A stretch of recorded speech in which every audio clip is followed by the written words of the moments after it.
भारतीय जनता पक्षाचे माध्यम प्रमुख नवनाथ बन आपल्याशी जोडले जात आहेत। त्यांच्यासोबत आपण चर्चा करूया। नवनाथजी, स्वागत आहे। आंदोलन केले जातंय, तुमच्या कार्यकर्त्यांना आता पोलिसांनी ताब्यात सुद्धा घेतलेले आहे। पहिली महत्त्वाची प्रतिक्रिया काय?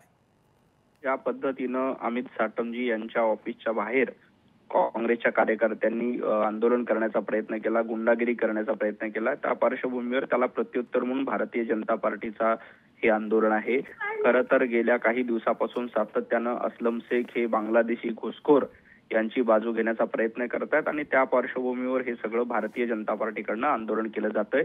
पोलीस योग्य ती कारवाई करतील, या प्रकरणामध्ये जे काही असतील त्याबद्दल पोलीस नक्कीच कारवाई करतील, पण भारतीय जनता पार्टीला आंदोलन करण्याचा निश्चितपणे हक्क आहे। नवनाथजी, पोलिसांनी गुन्हा दाखल करावा अशी मागणी केली जाते, मात्र अद्यापर्यंत तरी पोलिसांनी कोणताही गुन्हा या प्रकरणात दाखल केलेला नाहीये।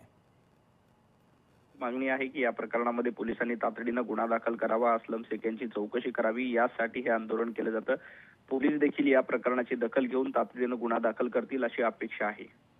मंगलप्रभात लोढा यांना जीवे मारण्याची धमकी देण्यात आलेली होती, त्यांच्या परिवाराला सुद्धा काही धमकीचा उल्लेख देखील करण्यात आलेला होता।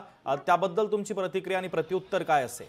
खरं तर महाराष्ट्रामध्ये कायद्याचं राज्य आहे। अशा पद्धतीनं कुणीही धमकी देत असेल तर त्याच्यावर निश्चितपणे कारवाई झाली पाहिजे, त्याच्यावर गुन्हा दाखल झाला पाहिजे। मंगलप्रभात लोढाजी भारतीय जनता पार्टीचे ज्येष्ठ नेते आहेत, राज्याचे मंत्री आहेत, असं असताना त्यांना धमकी देणं, त्यांना धमकावणं हा कायद्यामध्ये बसत नाही आणि ही गुंडगिरी महाराष्ट्र बघतोय। काँग्रेस ज्या पद्धतीनं गुंडगिरी करते, काँग्रेसची गुंडगिरी मुंबईकर बघतायत आणि मुंबईकर निश्चितपणे या गुंडगिरीला प्रत्युत्तर देतील।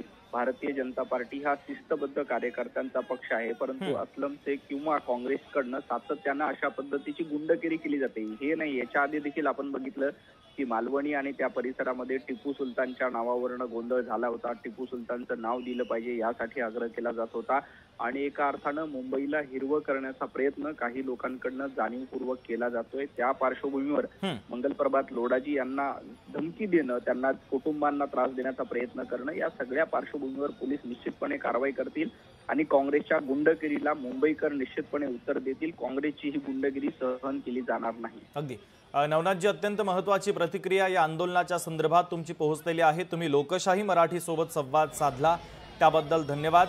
तर मालवणी लोकशाही मराठी ऐका, पहा, जागरूक रहा।